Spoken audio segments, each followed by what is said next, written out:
Muy buenas tardes.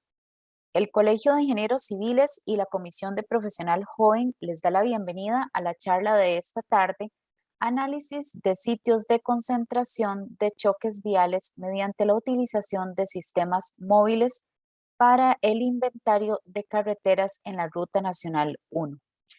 Con nuestro panelista, el ingeniero Estefan Rodríguez Zum.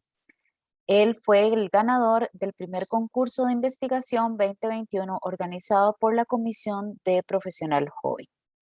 Antes de presentar a nuestro panelista, recordarles que pueden colocar sus consultas en la pestaña de preguntas y respuestas que se encuentra en la parte inferior de esta aplicación. Las consultas se evacuarán al finalizar la conferencia. Por otra parte, la grabación de esta charla la podrán encontrar en el canal de YouTube del Colegio de Ingenieros Civiles, el cual los invito a suscribirse.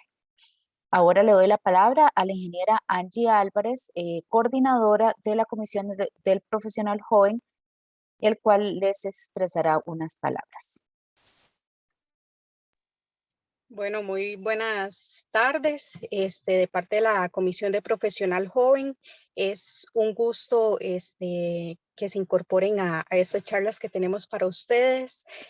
Primeramente, felicitar a los participantes de este concurso de investigación que se desarrolló este 2021 y asimismo también darle la felicitación al primer lugar y al segundo lugar, que en este caso, bueno, está por acá con nosotros el ingeniero Estefan. Y también les invitamos para que formen parte de esos concursos y de los programas que tenemos para ustedes como profesionales, que se puedan desempeñar y promocionar sus investigaciones, ya sean propias o investigaciones que hayan realizado de manera académica para el próximo año 2022, las cuales vamos a estar recibiendo a partir de noviembre. Para más información nos pueden escribir en el correo comisionprofesionaljoven@civiles.org. Muchas gracias y bienvenidos. Damos las gracias a la ingeniera Angie Álvarez por sus palabras. Ahora voy a presentar a nuestro panelista de esta tarde, el ingeniero Estefan Rodríguez Zum. Es ingeniero civil con una maestría en el área de transporte y vías de la Universidad de Costa Rica. Cuenta con experiencia en el sector privado como consultor vial y en el sector público, donde labora actualmente en el LANAME de la Universidad de Costa Rica. A nivel de investigación, asesorías, capacitaciones y desarrollo de proyectos en las áreas de evaluaciones de seguridad vial, análisis de choques y conflictos viales, análisis y recopilación de datos de movilidad, sistemas de contención vehicular, simulación de tránsito y modelación de demanda de transporte urbano. Sin más, le damos la palabra al ingeniero Estefan Rodríguez para que inicie su conferencia de esta tarde. Muy buenas tardes, muchísimas gracias a todos los que nos acompañan en esta tarde. Procedo a compartir la presentación. Por favor, me indican si lo están observando, por favor. Sí, es correcto. Perfecto, muchísimas gracias. Bueno, primero que todo, después de que escucharon el nombre del título de la investigación, el cual es bastante amplio, quiero que nos concentremos en tres frases. Inicialmente, lo que serían choques viales, esto asociado a lo que es utilizar sistemas de inventario móvil, que para casos prácticos es un sistema que nos permite de forma muy ágil obtener información de las carreteras y que esta información fue aplicada en lo que sería la Ruta Nacional 1. Ahora sí, vamos a ver cómo estas tres frases llevan a desenvolver esta investigación. En primera instancia, como agradecimiento, pues especialmente a lo que sería la Comisión Profesional Joven del Colegio de Ingenieros Civiles por este espacio y pues por valorar mi investigación de forma pues tan apropiada y tan agradable para mi persona. Seguidamente, agradecer a mi comité que me ayudó con esta investigación, ya que fue resultado de mi trabajo final de graduación de maestría.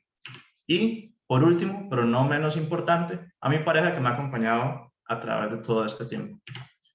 En primera instancia nos vamos a enfocar en lo que serían generalidades a nivel de los choques viales, seguido de ya lo que sería específicamente métodos para identificar dónde se concentran estos eventos. Luego nos enfocaremos específicamente en lo que fue el fuerte de la investigación, que giró en torno a lo que serían métodos reactivos complejos para identificar dónde se dan los choques viales y finalizaremos con lo que serían las conclusiones y recomendaciones. Empezaríamos con lo que serían alguna generalidad de los choques viales. Para casos de la etapa de preguntas, pueden referirse al número de presentación que observarán en la parte superior izquierda. Ok, ¿por qué es importante analizar los choques? Pues si vemos en el mundo, según datos de la OMS del 2012, que aunque pueden sonar antiguos, pues vamos a observar que dentro de las primeras 10 causas de defunción para las edades de 15 a 29 años, ubicaban los traumatismos generados por los choques viales. Si buscamos los datos más recientes que brinda la OMS, por supuesto previo a la pandemia, observamos que para un rango de 4 años a 29 años se mantienen los choques viales como la principal causa de muerte. Esto, cuando lo aterrizamos a nuestro país, pues no estamos muy lejos. Según datos del INEC, para las edades del 14 a 44 años, desde el año 2000 al 2016, esta es la causa principal de defunciones.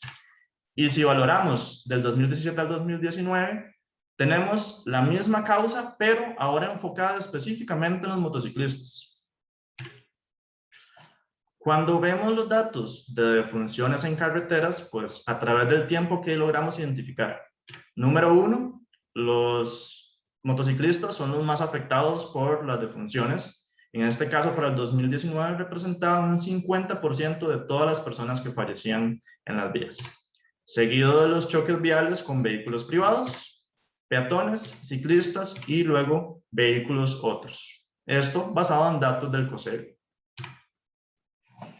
También tenemos otro problema a nivel país, porque según datos de la OMS, los países que tienen una renta o un ingreso medio abajo, pues ¿qué problemas tienen? Primero, concentran la mayoría de la población del mundo. Segundo, concentran la mayoría de los choques viales en el mundo, específicamente a nivel de defunciones. Y tercero, tenemos en gran medida la mayoría de los vehículos, al menos matriculados a nivel del campo vial. ¿Esto qué implica? De forma muy simple podríamos inferir que a mayor población y mayor número de vehículos, aproximadamente podríamos afirmar que tenemos más defunciones por culpa de los choques viales. Y, como les comentaba, a mayor vehículos, mayor cantidad de choques. Pues en Costa Rica, lastimosamente, seguimos esta tendencia y la cantidad de vehículos, pues, ha ayudado a eso. Del 2008 al 2018, o sea, en 10 años, hemos aumentado la flota vehicular en cerca de un 74%. Sin embargo, ¿cuántas mejoras a nivel de seguridad vial se han dado en este plazo? Pues esa es una excelente pregunta. Cuando vemos lo que nos cuestan los choques a nivel país, ¿qué nos damos cuenta? Pues en primera instancia, que según esta investigación realizada por PRODUS de la Universidad de Costa Rica, tenemos costos asociados a los choques, esto en función del Producto Interno Bruto del año 2013. Tenemos segmentado en directos cerca de un 2.5 de lo que sería el PIB. En cuanto a años potenciales de vida perdidos, cerca de un 1%, y por todas las demoras que implica atender lo que serían los choques en las vías, hasta un 6% del Producto Interno Bruto. Esto nos da un valor superior al 9%. Podría sonar mucho, podría sonar poco. Veamos unos datos para tener una proporción, para saber qué tan relevante o no es este valor. Según el Plan Nacional de Transporte, que es el último estudio a nivel nacional en el que se habla cuánto debería ser la inversión a nivel país, pues habla de que para ponernos al día con el rezago de lo que sería toda la infraestructura vial del país, deberíamos invertir 3,66% del PIB al año. Y, para que nos hagamos una idea, según los últimos datos que ofrece el MOP, que en este caso son preliminares del 2019, para este periodo teníamos 0,88% del PIB invertidos en todo el sector transporte e infraestructura. Aclaro, no es únicamente infraestructura vial, o sea, este porcentaje es aún menor a nivel de carreteras. Ahora sí, entrando específicamente en lo que sería la importancia de esta investigación, veamos qué son los métodos reactivos o predictivos para lo que es identificar sitios de concentración de choques viales. Como le indica el nombre, estos métodos nos permiten identificar dónde se concentra la mayor cantidad de riesgos potenciales a nivel de choques. Esto, eso sí, ya claro, específicamente a partir del análisis de bases históricas de choques viales, o sea, de los partes o registros que el COSEBI genera en el país. Tenemos distintos tipos de métodos dentro de lo que podríamos agruparlos en dos grandes áreas. Los métodos simples basados en la estadística frecuentista, que esta es la estadística normal que nos enseñan en la universidad y en algunos casos en el colegio. Y luego, los métodos complejos que se basan en la estadística bayesiana, que hoy hablaremos un poco del tema. Este tipo de métodos nos permiten analizar desde intersecciones hasta rutas completas. Y esto implica que podemos analizar a nivel de conjunto. O sea, yo en una ruta puedo identificar el tramo más peligroso de toda mi ruta, o si analizo varias rutas en conjunto, puedo identificar cuál es la más peligrosa del país. Estos métodos, pues a nivel de funcionalidad, nos permiten evaluar la seguridad de las vías, esto comparando indicadores que se relacionan a los choques que yo espero que sucedan contra los choques reales. ¿Y esto qué significa? Cuando construimos cualquier carretera, según el estándar o las características geométricas, funcionales y demás que tenga la vía, pues podemos asociarle una cantidad de choques que está implícita que va a seguir sucediendo. Sin embargo, cuando comparamos contra la cantidad real de choques que suceden, ahí es cuando podemos observar en cuáles sitios suceden más choques de los que deberían según las características de esta.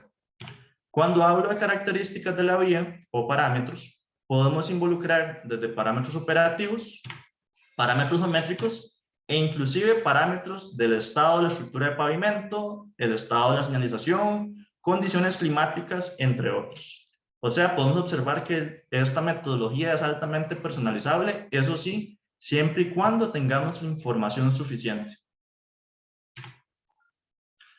Otro detalle importante de los métodos reactivos es que necesitamos segmentar nuestra ruta, en este caso la Ruta Nacional 1, en algo denominado tramos homogéneos, que es nuestra unidad de análisis más pequeña.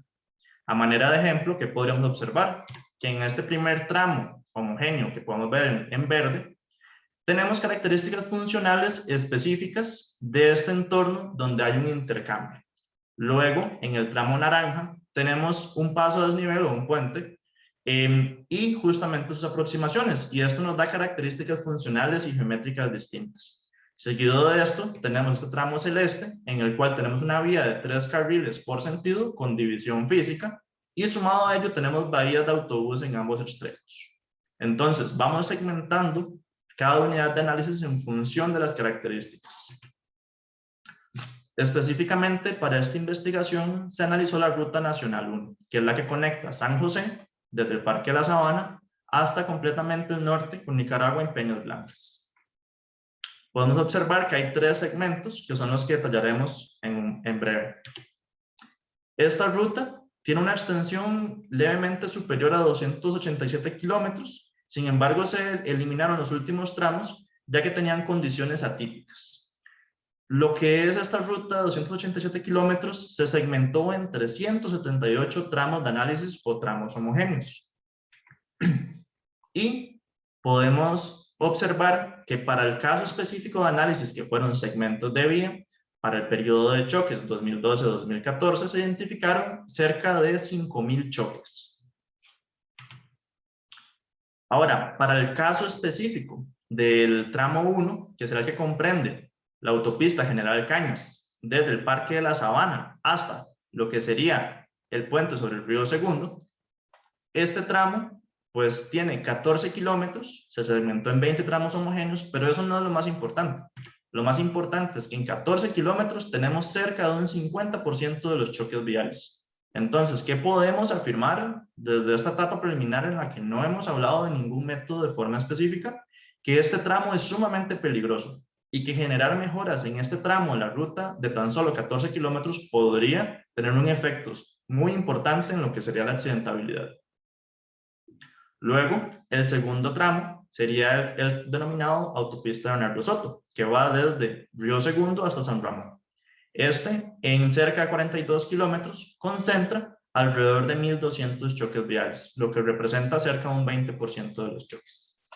El último tramo, que es el más largo, desde San Ramón hasta Peñas Blancas, tiene una extensión de 231 kilómetros y concentra 30% de los choques aproximadamente. Ahora, cuando hablamos de sistemas de inventario móvil, ¿a qué me refiero? En este caso, se utilizó un equipo facilitado por la Universidad de Costa Rica, por el ANAME, que consiste en 6 cámaras que van montadas sobre este vehículo y también mediante equipos de ubicación geoespacial nos permite desde la comodidad de una oficina o desde nuestras casas realizar mediciones de alta precisión, como lo es, por ejemplo, el ancho de carril. En este caso se incorporó esta variable para los 378 tramos de análisis. Esta actividad no hubiéramos podido realizarla de forma manual. Por ello, la importancia de incorporar este tipo de herramientas dentro de los análisis de seguridad vial. Luego, a nivel de variables, tuvimos diversas fuentes y una cantidad importante de variables. Dentro de estas, las más relevantes podrían ser el TPD, que como ya vimos tiene una relevancia importante dado su asociación a los choques, que para casos de los que no conozcamos la terminología, el TPD es el tránsito promedio diario a nivel de vehículos día. También se incorporaron por primera vez en el país parámetros asociados al estado de la estructura de pavimento, en este caso la defectometría de impacto y el IRI, que es la regularidad superficial. A nivel del sistema de inventario móvil, se logró identificar lo que sería la velocidad reglamentaria de la ruta, número de carriles, ancho de carril, entre otros parámetros. Y mediante herramientas de información geoespacial como Google Earth y ArcGIS, logramos identificar parámetros, por ejemplo, asociados a la curvatura de la vía, ya que al ser una vía existente en la cual no se tuvo acceso a los planos, pues tuvimos que aproximar de alguna forma la geometría. Como comentaba, en cuanto a métodos reactivos, tenemos un grupo denominado los métodos simples y luego tenemos los complejos, que es en los cuales entraremos más en detalle. En cuanto a los métodos reactivos complejos, estos se basan inicialmente en lo que es el teorema de Bayes. ¿Qué es esto? Muy probablemente no han escuchado de él, al menos en mi caso, hasta que inicié esta investigación a nivel de maestría, tampoco lo conozco. Por lo que voy a explicarlo de la forma más simple que he encontrado y pues que es bastante agradable para un primer acercamiento a este tipo de análisis. Entonces, supongamos que en una industria tenemos un 20% de ingenieros, un 20% de economistas y un 60% de personas que no son ni ingenieros ni economistas. Luego, nos indican que del 20% de ingenieros, un 75% son directivos. Luego, del 20% de economistas, un 50% son directivos. Y de los que no son ni ingenieros ni economistas, un 20% son directivos. Entonces, a partir de toda esta información previa, que yo sé cómo a nivel de distribución de probabilidad se comporta este patrón, nos preguntan, ¿cuál es la probabilidad que un directivo seleccionado al azar sea ingeniero o ingeniera? Entonces, vamos a ver numéricamente cómo calcularlo. Pues básicamente, aplicando lo que sería el teorema de Bayes, que al menos en su forma más simple, tendríamos que la probabilidad de que un directivo o directiva sea ingeniero o ingeniera corresponde a la probabilidad de ser ingeniero por la probabilidad de que un ingeniero sea directivo. Todo esto entre la probabilidad de ser directivo indiferentemente de la profesión. Hacemos este procedimiento numérico que se ve sumamente simple y que parte de los números que vimos en la diapositiva anterior. Y eso nos da que la probabilidad de que un directivo sea ingeniero si selecciona al azar es del 40%. Ahora, todo esto vamos a agregarle unos cuantos grados más de complejidad para lo que sería asociarlo a nivel de los choques. Sin embargo, se basa conceptualmente en este mismo procedimiento, solo que con unas cuantas iteraciones más. Ok, cuando aplicamos el método de Bayes, tenemos lo que es el método empírico, que es una simplificación, y luego el Bayes completo, que es el que veremos posteriormente. Inicialmente, cuando hablamos del bias empírico, podemos pensar en algo similar a una ecuación cuando hacemos una regresión lineal múltiple, donde asumimos una distribución normal. En este caso es el mismo procedimiento en el cual se identifica si eso no es representativa cada una de las variables consideradas.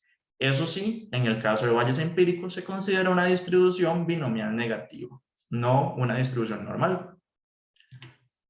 Ahora, cuando pasamos al método de Bayes completo, es un cambio sustancial a nivel de dificultad. ¿Por qué? Cuando aplicamos el Bayes empírico podemos utilizar programas como RStudio que a nivel estadístico son sumamente potentes. Pero en este caso, al igual que una distribución normal, cuando hacemos una regresión lineal múltiple, tenemos un resultado directo sumamente rápido. Inclusive en algunos casos hasta podemos hacerlo en Excel.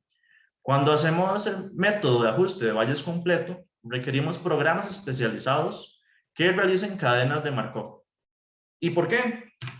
Porque, por ejemplo, para el caso más simple de este tipo de modelos, que son modelos univariados, que próximamente hablaremos un poco más del tema, para este caso se aplicó una distribución de probabilidad Poisson-log-normal, que esto en español un poco sería utilizar una distribución Poisson que es típica para lo que son datos de choques, con parámetros normales que son los que todos conocemos, que típicamente es una media y una desviación estándar, y en este caso también se le aplica una variancia de tipo gamma. ¿Por qué se hace esto? Pues primero que todo, nos permite flexibilizar lo que es la distribución de Poisson y generar estimaciones con sus respectivos parámetros, pero basado en parámetros que conocemos como lo que es la media y la desviación estándar.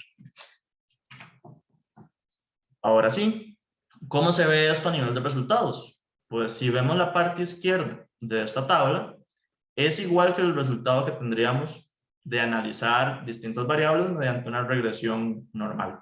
Sin embargo, este es el resultado después de entre 100.000 y 1.000.000 de iteraciones con un programa especializado. ¿Qué nos permite esto? Primero que todo, identificar coeficientes específicos para esta ecuación, que esta ecuación nos da la cantidad de choques esperados, en este caso en el tramo 1 de la vía. Y cómo yo sé que estos coeficientes son o no son válidos. Pues en la estadística frecuentista, usualmente lo asociamos a un valor de Z relacionado a un nivel de confianza. Usualmente a nivel de investigación buscamos un 95% de confianza, que está asociado a un Z del 1,96. Con la estadística bayesiana, todo lo que inferimos, o sea, todo lo que identificamos a nivel de análisis, se obtiene a través de una distribución de probabilidad posterior. ¿Y eso en español qué es? Este método logra extraer toda la información que las variables nos dan relacionadas a los choques y finalmente obtenemos una distribución de probabilidad para cada una de las variables y para cada uno de los supuestos. Entonces, yo en función de esa distribución de probabilidad propia, por ejemplo, para el TPD, puedo darme cuenta si puedo o no confiar en este coeficiente y lo que implica. ¿Cómo lo hago? Pues de forma bastante simple.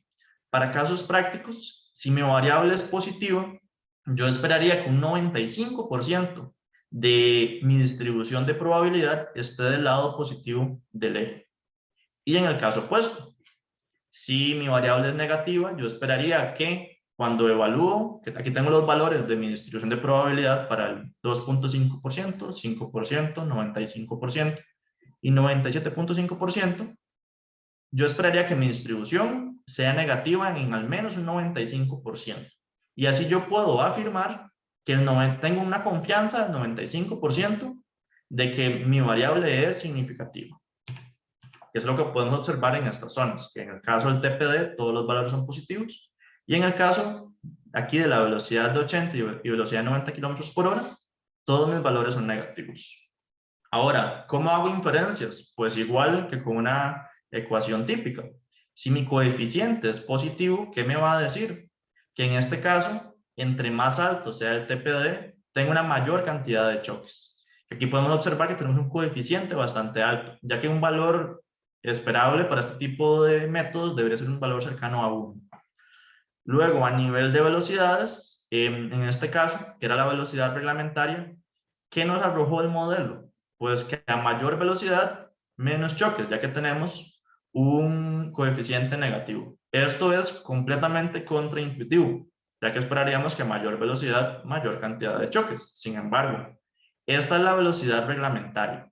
Si identificamos dónde se ubica esta ruta, pues está en un tramo donde los segmentos de baja velocidad corresponden a donde tenemos rotondas, intercambios o accesos controlados. Sin embargo, no tienen las características geométricas más seguras, por lo que el mismo método nos indica que más bien los segmentos seguros de esta vía son los que están reglamentados a alta velocidad. Por supuesto, esta inferencia no podemos hacerla a la ligera y tiene que responder a un análisis propiamente de los segmentos analizados. Luego, a nivel de resultados, ¿qué es lo más importante de esto? Aparte de las variables que resultan significativas, pues saber cuáles son los segmentos más peligrosos. Entonces, en esta columna que tenemos segmento, tenemos numerados cada uno de los tramos homogéneos que dieron más peligrosos. Tenemos en la segunda columna, exceso de frecuencia, la cantidad de choques adicionales que están sucediendo. Como hablamos, estos métodos, de forma simple, lo que hacen es identificar la cantidad de choques que deberían suceder según las características de la vía y los comparamos contra los datos de choques reales. Donde tengamos una mayor diferencia es donde identificaremos que hay mayor posibilidad de incidir en este parámetro. De nuevo, tenemos el mismo concepto de una distribución de probabilidad específica para cada uno de mis supuestos. Y esto, en función de los valores, en este caso positivos, pues voy a tener certeza de que tengo confianza en un 95%. Que podemos ver que, por ejemplo, para el segmento 6, todos los segmentos presentan un valor positivo, por lo que tengo completa confianza de que el segmento 6 es el más crítico de esta ruta.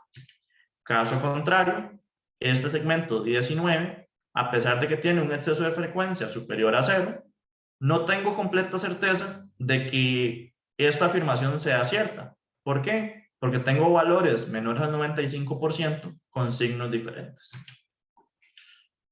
Dentro de esta metodología, yo puedo considerar tanto los choques totales, que a eso me refiero básicamente sumar fallecidos, heridos graves, heridos leves y daños materiales como si fueran del mismo tipo. O, mediante factores de equivalencia, puedo convertirlos en choques equivalentes. En este caso, la equivalencia que se utilizó es que un choque de daños materiales equivale a 40, perdón, que un choque de fallecidos equivale a 40 de solo daños materiales. Un choque de heridos graves equivale a 12 choques de solo daños materiales y de heridos leves a 3. En función de esto, ahora veremos resultados en los cuales se consideraron los choques totales, como si fueran todos los choques iguales, y luego los choques equivalentes, lo que nos permite tener en consideración la severidad del choque. Este gráfico, que se obtuvo a partir de las ecuaciones que observamos previamente, nos permiten tener funciones de desempeño en función de cada variable. ¿Y eso qué quiere decir? Que, por ejemplo, yo puedo evaluar el TPD de mi ruta, en este caso, para el valor mínimo, está cercano a los 70,000 vehículos día. Esto equivale a una frecuencia de choques kilómetro de alrededor de 23. Sin embargo, si yo lo comparo contra el sitio más crítico, o sea, donde el TPD era más alto, tenemos cerca de 97,000 vehículos. Esto equivale a alrededor de 58 choques kilómetro. Esto específicamente para el tramo 1 con choques totales. ¿Esto qué implica? Que dependiendo del segmento de la vía en la que yo esté, entre el valor mínimo y el máximo de vehículos que circulan, la frecuencia de choques aumenta hasta en un 150%. Sin embargo, si hacemos un análisis más detallado utilizando los choques equivalentes, que como vimos, si toman en consideración la severidad de los choques, para los mismos valores de TPD obtenemos valores distintos de choques. Para el valor menor, 18 choques por kilómetro. Para el valor más alto, nos aumenta sustancialmente a cerca de 180 choques por kilómetro. ¿Esto qué implica? que tenemos un aumento en la frecuencia cercana al 900%. O sea, que tenemos segmentos en 14 kilómetros en los que la frecuencia de que suceda un choque aumenta abismalmente. Esto en función únicamente del TPD. Luego, en el tramo 2, basado en el método con choques equivalentes, que logramos identificar que el parámetro de la regularidad superficial, IRI, resultó significativo. Este parámetro nos indica, como lo indica el nombre, qué tan regular o no es la superficie de la vía. Entre más alto es, como podemos observar en este cuadro, tendríamos una clasificación muy deficiente, y entre más bajo, que es lo que se consideraría apropiado para obra nueva, pues una condición cercana a muy buena. En esta ruta, para el periodo analizado, el valor mínimo que se obtuvo fue en el rango de la categoría buena. Este valor de 1,69 equivale a 12 choques por kilómetro, y el valor más alto de 6,66, que corresponde a una categoría muy deficiente, equivale a 24 choques por kilómetro.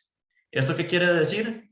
Que en función de la regularidad de la vía, el riesgo o la frecuencia aumenta hasta en un 100%. Entonces podemos observar cómo regulando algunos parámetros tenemos más o menos efecto en lo que sería el comportamiento a nivel de choques de la vía. Luego, para el tramo 3, con la ecuación con choques totales, resultó significativo lo que sería el ancho de carril. Aquí, ¿qué podemos observar? Si utilizamos como base un ancho de carril entre 3.5 y 3.7 metros, que podríamos asumir que ahí es donde está el valor promedio o el valor ideal de ancho de carril, según nuestra normativa nacional, ¿qué podríamos identificar? Que para los sitios con anchos de carril entre 3.2 y 3.5 o hasta de 3 metros, la probabilidad o la frecuencia de un choque puede aumentar a valores cercanos a un 40%. Sin embargo, para el caso de anchos de carril superiores a los 4 metros, más bien la frecuencia de choques se redujo a un valor cercano al 30%. Aclaro, no estoy diciendo que siempre tener anchos de carril grandes sea seguro. Estoy diciendo que ese fue el resultado de este análisis, ya que tener anchos de carril muy amplios también podrían estar asociados a riesgos cuando los vehículos tienden a aumentar su velocidad de operación. Sin embargo, lastimosamente no fue un parámetro que se lograra incorporar en la investigación. Luego, en el mismo tramo 3, que es el último segmento de San Ramón hasta Peñas Blancas, pero con el método de choques equivalentes, logramos asociar lo que es el parámetro de la zona libre disponible, que para casos prácticos es el espacio libre de riesgos que tenemos en el borde de la vía. Podemos observar en esta categorización visual al lado derecho que una categoría 1 corresponde a un caso en el que prácticamente la zona libre es nula, y una categoría 4 en la que tenemos una zona libre tan amplia que nos cabe mucho más de un vehículo fuera del carril. ¿Qué se identificó en este caso? Pues que tenemos un aumento en el riesgo cercano hasta un 100% cuando tenemos muchísimo espacio libre. ¿Y esto por qué? Ya que dependiendo de lo que estemos considerando, pues hasta podría considerarse seguro tener una zona libre muy amplia. Pues analizando un poco más el entorno de la vía, asociamos que la velocidad de operación podría haber sido más alta en estos sitios, dado la sensación para los conductores de una vía mucho más amplia. A nivel del método de valles completo, pues, ¿qué ventajas tenemos? Podemos incorporar la severidad de los choques. Esto es algo que los métodos simples no necesariamente pueden hacer. Es altamente personalizable. Podemos incorporar cuanta variable tengamos. Eso sí, para el caso específico de esta investigación, se requirió tener 378 datos como mínimo de cada una de las variables, ya que eso correspondió a cada uno de los tramos homogéneos. Se reduce el efecto del sesgo de regresión a la media, que esto en términos sencillos, ¿qué sería? Cuando analizamos datos de choques, pues cuando vemos la variación anual, no necesariamente el mismo sitio tiene los mismos choques todos los años. Hay una variación entre año y año. Esta metodología permite tomar en consideración este efecto. Luego podemos obtener funciones de desempeño, que es lo que ya vimos, de cómo un parámetro nos permite identificar si la cantidad de choques o la frecuencia de que estos sucedan se reduce o mejora en función de distintos valores. También nos permite resolver distribuciones de probabilidad que la estadística frecuentista no puede, o al menos no lo logra de forma ágil. También, bueno, hablamos que este método era univariado. ¿Por qué? Porque el que apliqué para la investigación únicamente consideró choques totales o choques equivalentes, pero también se pudo haber realizado un modelo específico para los choques con fallecidos, por aparte un choque con choques con heridos graves, heridos leves y con solo daños materiales. También permite incorporar correlaciones espaciales. ¿Esto qué quiere decir? Si hay un segmento que se puede considerar peligroso porque tal vez el segmento anterior estaba con una pendiente específica o con alguna curvatura muy cerrada. También todas las inferencias surgen o se dan a partir de la distribución posterior, por lo que tengo, al menos a nivel estadístico, validez o credibilidad para las afirmaciones. ¿Cuáles son las desventajas? Pues inicialmente las guías de análisis no incorporan estas metodologías complejas, dado que no se consideran prácticas pues a nivel típico y se han concentrado comúnmente en la academia. Esto, pues por la complejidad del método, definitivamente por la capacidad computacional, ya que como hablamos anteriormente, para los modelos que hicimos se requirieron entre 100.000 iteraciones hasta 1.000.000 de iteraciones para uno de los tramos. Por supuesto, lo que son los datos, como en cualquier método estadístico, los datos son una limitación. Y ahora sí, a nivel de conclusiones y recomendaciones, ¿qué podemos decir? La estadística bayesiana nos permitió identificar 116 segmentos donde se concentran choques viales. ¿Esto a qué corresponde? A 90 kilómetros de la vía, que equivale casi a una tercera parte de la vía, que ya presenta una cantidad de choques superior a la que se esperaría. Y lastimosamente, una de las peores afirmaciones que puedo hacer: 11 segmentos consecutivos que se identificaron como riesgosos equivalen a 11 kilómetros que son sumamente peligrosos. Dentro de las variables que resultaron significativas dentro de los distintos modelos, se logró identificar el TPD, la velocidad reglamentaria, lo que serían parámetros asociados al estado de la estructura de pavimento como el IRI y la efectometría de impacto, y luego parámetros asociados a la geometría y presencia de accesos. También es importante evidenciar que estos modelos permitieron ver el efecto del uso de suelo, las deficiencias geométricas de esta vía y del estado de la estructura de pavimento. También logramos evidenciar lo que es la efectividad de utilizar sistemas de inventario móvil para aplicarlos en materia de seguridad vial, ya que nos permitió obtener información que de forma ágil no se hubiera podido obtener de forma manual.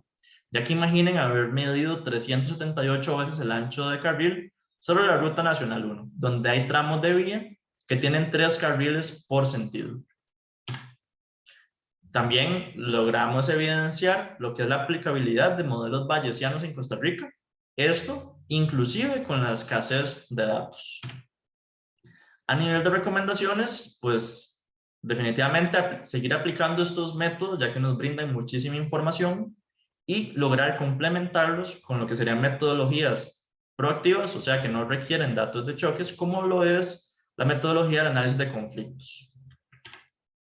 También, por supuesto, mejorar prácticas a nivel de movilidad segura, enfocado desde la planificación de las vías, o sea, desde su etapa inicial hasta cuando ya está en operación y se realicen evaluaciones. Eso sería todo lo que tenía preparado por hoy. Muchísimas gracias. Damos las gracias al ingeniero Stefan Rodríguez.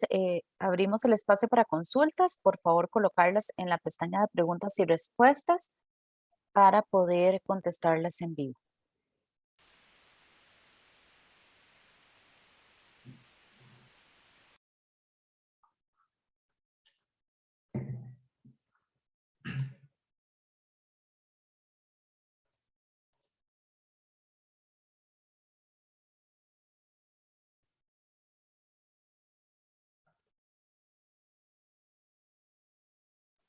Como que quedó todo muy claro, Stefan, porque no, no hay consultas. Ya veo una pregunta de Arturo Steinberg. Sí, es correcto. ¿Cuál había sido el periodo de estudio? Pudieron tener los datos de los años más recientes, que en los sistemas de datos abiertos de COSEBI no se encuentran georreferenciados, pero sí por la ruta. Ok, una excelente pregunta. Bueno, el periodo de análisis fue del 2012 al 2014. Sí se pudo obtener un año más de información, sin embargo ya teníamos 3 años de choques. Para este tipo de métodos, 3 años es suficiente.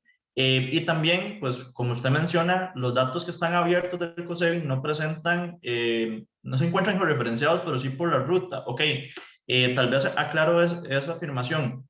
Sí están georreferenciados los datos del COSEBI a nivel de fallecidos, de heridos graves y de heridos leves. Esta es justamente la información que está en las bases de datos abiertas, pero lo que serían los datos de choques por solo daños materiales, como vimos anteriormente, pues son la mayoría. De hecho, de los 5.000 datos de choques del periodo, cerca de 3.000 correspondían a solo daños materiales. Estos datos, algunos están georreferenciados, otros lo que tienen es el número de kilómetro y otros están solo por descripción de la ubicación del parte. Entonces, es la parte más complicada de utilizar los datos de choques a nivel completo, o sea, desde fallecidos hasta con solo daños materiales, que es necesario, pero se requiere hacer una depuración de los datos importante. Tenemos otra consulta, don John Víctor Coto. Las variables indicadas no ayudan en el diseño o planificación de carreteras para evitar choques. ¿Cómo mejorar esto? Ok, la respuesta es sí y no.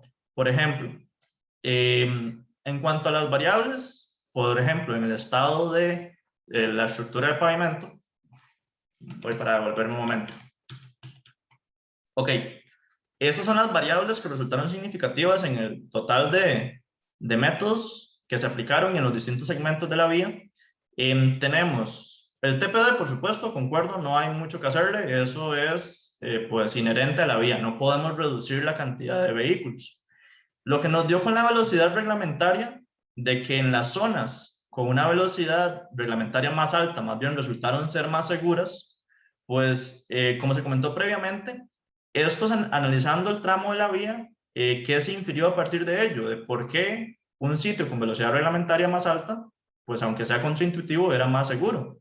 Pues cuando analizamos este tramo de vía, que es el que va desde el Parque de la Sabana hasta el aeropuerto, que es el primer tramo, logramos identificar que cerca de los accesos a las radiales o en otros puntos de conexión, que es donde se dan velocidades más bajas reglamentarias, pues tenemos características geométricas sumamente deficientes. No tenemos, por ejemplo, carriles de aceleración y desaceleración, o tenemos cambios bruscos, como lo es en la sección del Monumento del Agua, de la sección transversal. Entonces, dependiendo de cómo se analicen los datos, esto puede o no darnos pistas de dónde se pueden hacer mejoras. Por eso, por ejemplo, en el caso del ancho de carril, sí hice la salvedad de que afirmar que para cualquier ruta tener anchos de carril más amplios es lo más seguro no es cierto. Igual con lo de la zona libre disponible, se asoció a lo que es la velocidad de operación, sin embargo sí se hizo la aclaración de que esto es contraintuitivo, justamente como menciona John Victor. ¿Qué podemos tener en cuenta a nivel de planificación? Por ejemplo, nos dio que el IRI, entre más alto, que es el índice de regularidad internacional, aumenta la severidad de los choques hasta en un 100%. ¿Eso qué quiere decir a nivel de gestión de vías? Que entre más regular sea la superficie de mi estructura de pavimento, tenemos vías más seguras, según la investigación que se realizó. Igual, aunque no se presentó con el caso de la efectometría de impacto, dio un resultado similar, que entre más deteriorada esté la vía, tenemos una mayor cantidad de choques. Entonces, todo esto depende de cómo se observen los datos y también pues, de las limitaciones que se tengan. Sin embargo, no es 100% válido decir que ninguna de las variables se puede aplicar al diseño o planificación. Don John Víctor también indica acá que en la filmina 28, relacionada con la zona libre, La conclusión va en contra de los conceptos de seguridad vial y zonas libres al margen de carreteras. ¿Por qué? Dice, es decir, a mayor zona libre, mayor cantidad de choques. Sí, efectivamente, como aclaré en esta diapositiva, esto es contraintuitivo y se asumió un comportamiento. Sin embargo, de nuevo, no se tienen datos de velocidad de operación para validarlos y se hace la aclaración pues en la investigación. Aquí lo que se asumió fue que los tramos con zona libre disponible más amplia, que justamente son los tramos que conceptualmente consideramos más seguros, pues al revisar la geometría de la vía, que en este caso es el tramo 3, que es el que está más cercano a Guanacaste, tenemos tramos rectilíneos que propician que los vehículos transiten a velocidades altas. Tramos con una alta homogeneidad en su geometría, o sea, los vehículos circulan y uno no se da cuenta cuántos kilómetros pasaron porque toda la vía se ve muy parecida. Y se asume que justamente por esta sensación de tener una vía amplia, los vehículos aumentan aún más lo que es su velocidad de operación. Por eso, este es el resultado. Sin embargo, nuevamente aclaro, como dice anteriormente, se requieren datos de velocidad de operación para poder confirmarlo. Sin embargo, son datos sumamente difíciles de obtener, ya que necesitaríamos este dato para 378 tramos de esta vía y con una precisión importante para que sean significativos. Laura Arquedas coloca, creo que es un comentario. El Instituto Nacional de Seguros es posible que tenga mucha información de los daños materiales, pero se podría coordinarse que esa información con modificaciones nuevas pudieran digitalizarlas y entregarlas al CONAVI. Ok, bueno, Laura, eso sería muy interesante. De hecho, bueno, tenemos, me parece por aquí algún compañero del COSEBI. En cuanto a la información, pues lo que nos permitiría en primera instancia es que al tener mayor claridad en cuanto a los costos, por ejemplo, a los daños que se dan en los choques, podríamos tener porcentajes más actualizados y más confiables de lo que representan a nivel de dinero los choques en las vías. ¿Y por qué entro en este detalle? Sé que suena muy frío, pero lastimosamente cuando diseñamos carreteras, no es extraño que veamos que no se da una ampliación de las expropiaciones o no vamos a hacer vías más seguras porque pues el dinero no alcanza o porque el presupuesto es reducido. Entonces, siempre, lastimosamente o históricamente ha sido lo más común. La seguridad vial es lo último que se considera en los proyectos y pues si hay poco dinero es donde más recortamos. Entonces, tener esa información a mayor detalle, pues permitiría tener datos más robustos y más recientes acerca de lo que nos están costando los choques viales en el país. Arturo Steinberg también hace un comentario. En muchos casos también estos espacios son de acceso a la vía, por lo que podría poner más en riesgo a las personas debido a estos movimientos que pudiera haber ahí. Ok, creo que se refiere a la parte de zona libre disponible. Pues es una posibilidad. Sin embargo, sí habría que tener en cuenta pues más detalles de cada uno de los tramos. En este caso, sí se incorporó la cantidad de accesos de cada uno de los segmentos, ya que por supuesto que nos afectan en la seguridad. No es lo mismo tener una ruta en la que tengamos los accesos correctamente canalizados y luego tenemos vías en las que de repente aparecen múltiples accesos a comercios sin la correcta geometría. Y de hecho, en este caso, la presencia de intercambios resultó significativa. O sea, es peligroso en el país tener intercambios, en especial en estas rutas que podríamos denominar autopistas, ya que en algunos tramos, pues al menos a nivel del tránsito promedio diario, sí tienen características de autopista, pero a nivel geométrico y de seguridad definitivamente nos quedan debiendo. Entonces, ahí es otro punto a tener en cuenta a nivel de la planificación. ¿Por qué sale significativo que tener intercambios o no genera riesgos?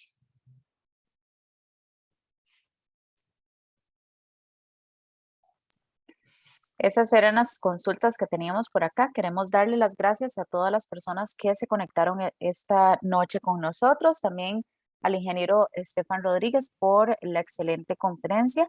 Voy a pasarles una pequeña encuesta para que por favor la evalúen antes de salirse de la aplicación. Y sin más, damos por finalizada la charla del día de hoy. Tengan todos muy buenas noches. Buenas noches, muchísimas gracias.